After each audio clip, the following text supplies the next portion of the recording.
Hey guys, welcome back to Homeboy TV. Today we're diving into the world of Baldur's Gate 3 with an exciting build guide that's sure to electrify your gameplay. We're crafting something truly special, a rogue armor artificer build, and this build is the perfect blend of stealth, ingenuity, and mechanical prowess. So let's get into the build. So for this build, race is not really that important. You can choose any race you really want. It's not really going to affect the build. The class we're going to start with is Fighter. Fighters gain proficiency in Constitution saving throws. They also gain proficiency with simple weapons, martial weapons, light, medium, heavy, and heavy armor, and shields. For most of the early game, we're going to be running medium armor. We also gain a fighting style. The fighting style we're going to go with is archery. This gives us a +2 bonus to ranged weapon attacks. The background isn't really that important. I went with noble, but you can choose any background you want. For our abilities, we're going to go 10 strength, 16 dex, 16 constitution, 14 intelligence, 10 wisdom, and 8 charisma. In the early game, we're going to use our crossbow, and the ability modifier attached to the crossbow is our dex. We're going to change this later on when we respec after getting into our subclass. For skill proficiencies, you can choose any you'd like. At level 2, we're going to take our first level of Artificer. We get 2 cantrips as well. You can really play around with the cantrips and choose what you like. For our spells, the most important spell we want is the Fairy Fire spell. At level 3, we're at 2nd level Artificer, and at this level we gain 2 infusion slots and 2 level 1 spell slots. There are a few infusions here that are really good. The first one is enhanced defense. This infusion gives a +1 bonus to armor class of a piece of armor or shield. The bonus increases to +2 when you reach 10th level in this class. The second is enhanced weapon. It allows our weapon to become magical and grants a +1 bonus to attack and damage rolls with it. It also gives us a bonus increase of +2 when we reach 10th level. This infusion, enhanced arcane focus, gives us a +1 bonus to spell attack rolls and spell saving throws. We're not a spellcaster really, so we're not going to use this. The repeating shot infusion gives us a +1 bonus to attack with our crossbow or firearm. I would suggest this infusion, Radiant Weapon. This says target weapon becomes magical and grants a +1 bonus to attack and damage rolls made with it. It sheds a bright light. Now, the bright light aspect is very important if you're running equipment that cares about light being shed. This is a very good infusion. The next one I want to talk about is Bag of Holding.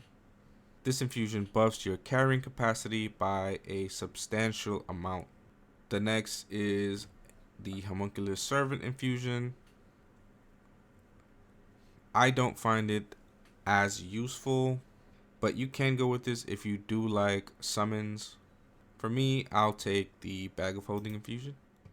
At level 4, we're at level 3 Artificer. We're going to go with the Armor. The first subclass feature we get is Arcane Armor. This is really good. This gives us proficiency with any type of armor that we'd like. We also gain the class action Right Tool for the Job. This allows us to produce a Thief's Tool, a Trap Disarming Kit, or a Shovel. We get access to Magic Missile and Thunder Wave as well. And we gain access to the armor models Guardian and Infiltrator. The Infiltrator model allows us to use the class action Dampening Field. This gives us advantage on stealth checks. It also grants us the ability to mount a hand launcher. This main hand lightning launcher gives us a 1d6 +2 lightning damage per hit. At this level, we're going to respec. And we're going to set our intelligence to 16 and change our dexterity from 16 to 14. At level 4 Artificer, we're going to get a feat. The feat we're going to go with is Sharpshooter. Now, we do get a -5 penalty to our attack rolls. But with our infusions and some of the concentration spells that bump up our attack and damage, we can mitigate the -5 penalty to our attack rolls. At level 6, we're going to take another level of Artificer, bringing our level to 5. We're going to get extra attack. We can make an additional free attack after making an unarmed or weapon attack. This is very, very strong. We also gain 2 level 2 spell slots. One of the level 2 spells that I think is really good with our build is Magic Weapon. This allows us to infuse our weapon with magic, and we receive a +1 bonus to attack and damage rolls. This relies on our concentration and helps to negate the -5 penalty we gain from the sharpshooter feat. At level 7, we're going to take our first level of Rogue. This grants us Sneak Attack. Sneak Attack allows us to deal extra damage to a foe we have advantage against. We can also use this attack if we have an ally within 1.5 meters of the target and you don't have disadvantage. Coupled with Dampening Field, giving us advantage on stealth checks. This ability is going to proc 9 times out of 10. For our abilities, we're going to go with Stealth. We're going to take Expertise out of Sleight of Hand and put it to one other skill. The reason for that is at level 6 Artificer, we gain Expertise with Sleight of Hand, so we don't want to waste it now. At level 8, we're going to take another level of Artificer. Now we're going to go Artificer the whole way. At this level, we gain 1 infusion slot, and we gain Sleight of Hand Expertise. The 2 infusions we get are Resistant Armor. This allows us to gain resistance to one of the following damage types.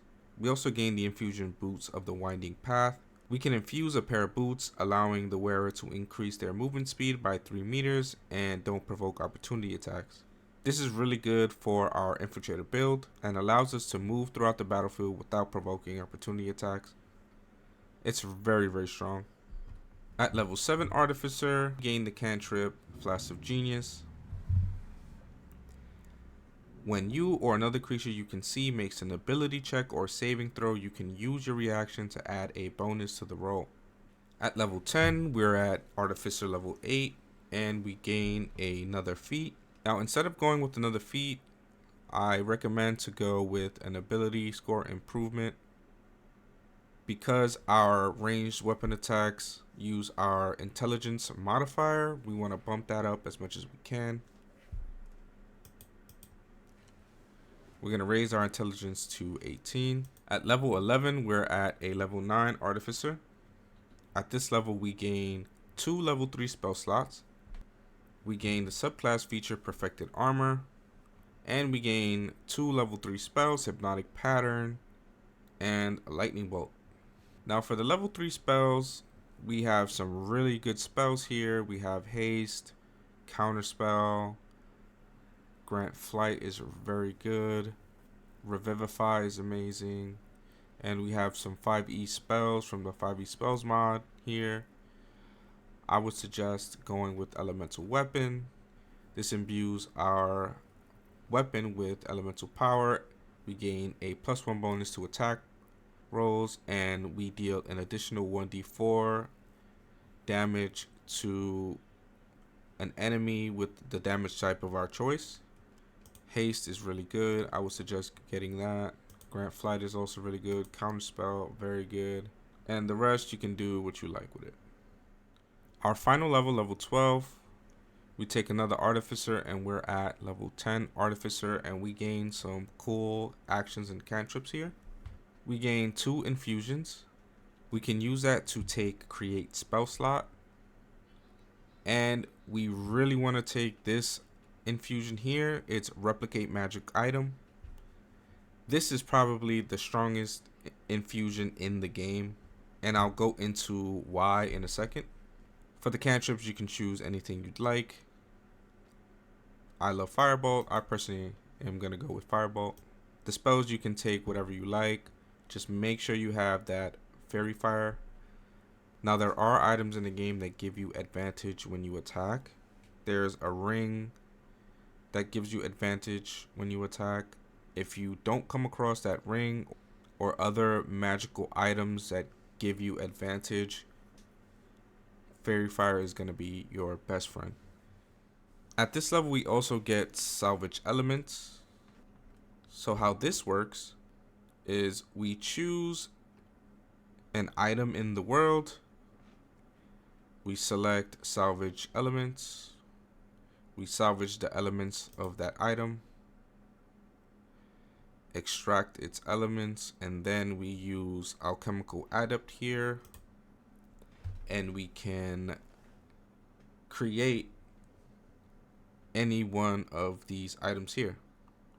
An oil barrel, smoke powder barrel, salt of rogue's morsel, which is used to create health potions, and any of these here. Let's try Roaring Thunder. And now we gain a arrow of Roaring Thunder. Pretty cool class action here. And now I'm going to show you replicate magic item. This cantrip right here, this infusion right here is amazing. You get the ability to make 5 magic items here. We're going to go ahead and make the Amulet of Greater Health.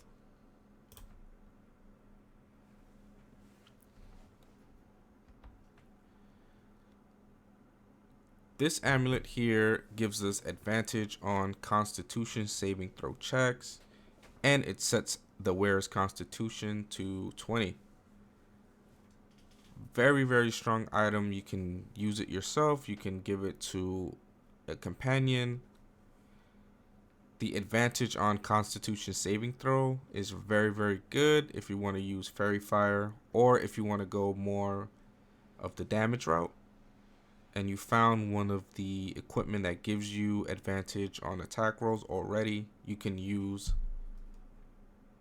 the magic weapon or elemental weapon spell, and that advantage in Constitution saving throws will allow you to keep that spell going. The other magical infusions are this flying boots. This gives you a +2 to movement speed, +2 to both acrobatics and athletics, and grants you the ability to use a level 3 spell, Fly. The circlet of mind reading here we can also get. This gives us the level 2 spell, Detect Thoughts, and the level 5 spell, Counterspell. This gives us advantage on wisdom saving throw checks and advantage on constitution saving throw checks. The next one we get is Gauntlets of Hill Strength.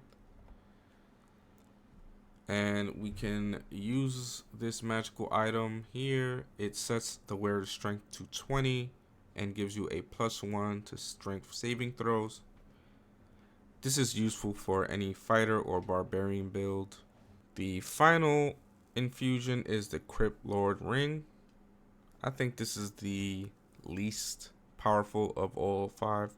And you see here it gives you the level 6 spell, Create Undead, and grants resistance to necrotic damage. That's good, but I feel like the other infusions are a little better. So now we're going to check out the build, and I'm going to show you how much damage this build can do.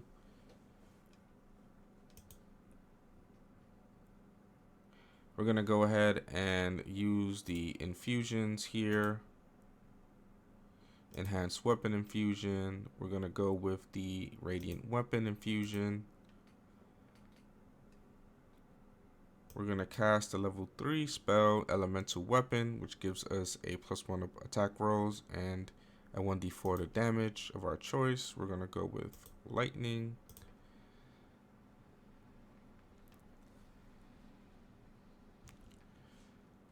Now if you look here, you can see we gain +2, +1, and +1, which is a +4 to weapon attack and weapon damage. Now I do have this ring called the Risky Ring. This allows me to gain advantage on attack rolls while receiving disadvantage on saving throws. This is one of the ways that we can mitigate that sharpshooter -5 penalty to attack rolls. And this allows us to free up our concentration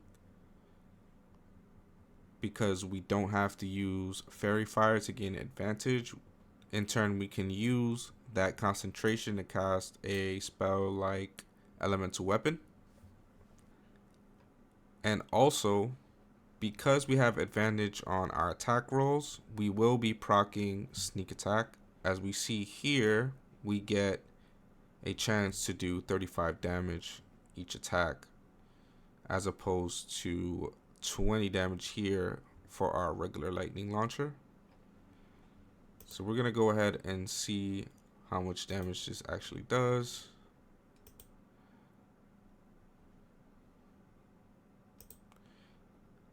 And we see here, Karlach was hit for 27 lightning damage.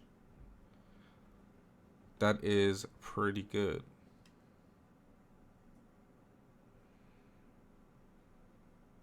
Now, if we use the lightning launcher here,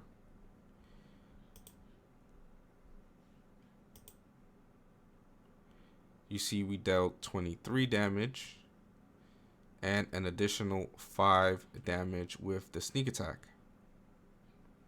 Now, the lightning launcher does have an extra cool feature that we can use.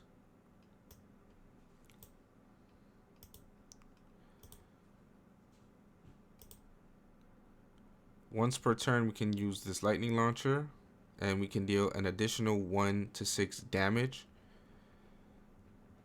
You see here, it says you can shoot lightning from your hands once on each of your turns. Oop, that went away. But basically, it gives you an extra 1d6 to damage every turn when you make an attack with your lightning launcher. Very, very cool extra damage. So we're getting damage from our lightning launcher. The 1d6 we get every turn when we hit something with our lightning launcher. We get an extra 1d6 because we have advantage on the target that we're hitting with sneak attack. We're also getting an additional 1d4 to damage because our elemental weapon spell. And we also gain this perfected armor ability at levels 8, I believe. It says here, creatures you hit with lightning launcher glimmer with magical light and have disadvantage on attack rolls and take extra damage from your lightning launcher. So when you hit something with your lightning launcher for the first time, that creature gains the condition perfected armor infiltrator, and that creature will be dealt more damage on your next attack roll using your lightning launcher. Now we're gonna go and fight some guards here, and we're gonna see how the build does in open combat, not stealth situations. So I'm gonna use my lightning launcher here to attack this guard. And now we see that that guard was hit for 25 lightning damage. Because we have advantage, we have sneak attack, so we get an extra 1d6. We hit for 2. They gain the condition perfected armor infiltrator up top. And we can hit them with an additional 1d6 with our lightning launcher cantrip. We do get an extra attack, so we're going to go ahead and do that.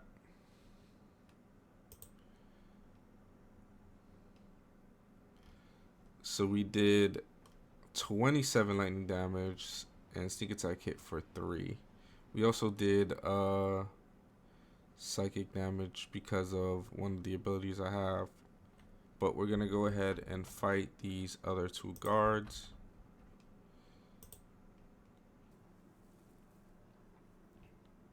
So we can use a shield blow here, and this is because we can still have our shield equipped with this build, even though we don't have the shield out. So that's a very cool function of the build, and that allows us to have a pretty high AC for a rogue sneak build. We're pretty tanky. I'm going to go ahead and use our lightning launcher. That's 25 and 5 damage. Wow, that's a lot. Then we're going to use our lightning launcher cantrip. That deals an additional 4 and 5. And every attack we get a +1 to damage with the magic item Adept class ability, and we get that class ability at level 10. So here we're gonna lightning launcher again, deal another 24 damage, and then use our lightning launcher cantrip one more time. We get this every attack, guys. That's another 8.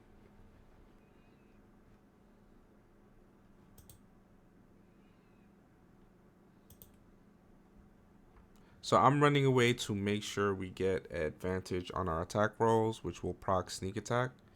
Now, a good way to make sure you always have sneak attack is to use the infusion Boots of the Winding Path, because as you see here, we don't provoke opportunity attack, so we can always be outside of melee range of our opponents. We're going to use lightning launcher again with advantage. 99% hit, 25 and 1 damage. We're going to use lightning launcher cantrip here, deal another 1d6. We're going to use lightning launcher again. That's 29 damage there, and we didn't even need our lightning launcher cantrip that deals an extra 1d6. So I'm going to speak about some pros and cons of the build. This build is surprisingly tanky. For an infiltrator, rogue, stealth build, you have a crazy high AC boosted by your infusions. You can get the infusion that brings up your constitution to 20, bringing up your AC. You can use the other infusion to enhance your armor, giving you a +1 bonus to your AC. At level 10, it gives you a +2 bonus to AC. And this build allows you to have proficiency in heavy armor. Another pro to this build is it's super stealthy. We see here we get a +10 to stealth checks and a +10 to sleight of hand checks. When you use the dampening field effect with your infiltrator class armor, you get advantage on stealth checks as well. Makes this build very, very difficult to detect. Another pro is because you're an artificer, you have access to haste, counter spell, magic missile, lightning bolt. These are all very useful spells. Now for the cons, you do solely rely on lightning damage. So if there are enemies who are resistant to lightning damage, you're probably going to have a tough time dealing damage to them. There are ways you can mitigate that. You can take the feat Elemental Adept. This allows your spells to ignore resistance of a certain spell type. So if a creature has resistance to lightning damage and you deal lightning damage, it will ignore that resistance and deal damage as if that creature did not have resistance. All in all, I think this build is pretty strong. I'd like to hear your feedback in the comments. Thank you for joining me, and this is Homeboy signing out.